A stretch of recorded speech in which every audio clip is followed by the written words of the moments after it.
Are you wondering what this is? Well, it is the molten lava that comes out from a volcano. Come, let me tell you what a volcano is. I am sure you have seen mountains that open up and blot out thick molten semi-solid-like substance. Well, that's called a volcano. Let me explain you in detail. A volcano is a vent or chimney that connects magma from within the Earth's crust to the Earth's surface. The liquid rock is called magma when it is under the Earth's surface and lava after it comes out. So, how does a volcano erupt?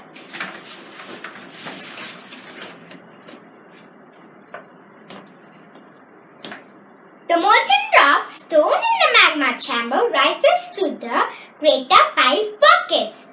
As it travels up the main vent, gases expand and water becomes steam, creating pressure. And when the pressure can no longer be contained, volcano erupts through the crater and secondary side vents.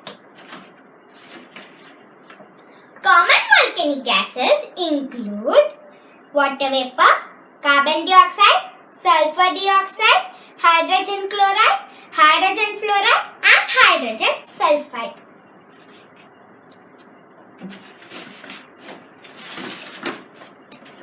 Volcanic eruptions happen when lava and gas are discharged from a volcanic vent.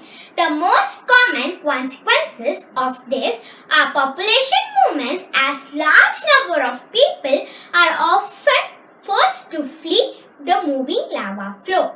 Volcanic eruption often cause food shortages and volcanic ash landslides called lahar.